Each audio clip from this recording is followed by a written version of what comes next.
family. I got this 5.7 2015 Charger Pursuit.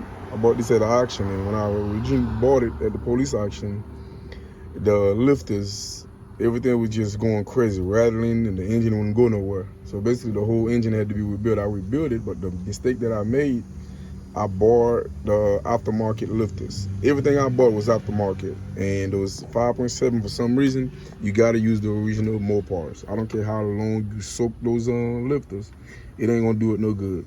Go ahead and if you're gonna rebuild it, I gotta rebuild this all over, so I gotta buy the original parts. So don't make the same mistake. Go ahead and buy the Mopar parts, guys. Let me crank it up. I don't think it'll do it now, but let me try it.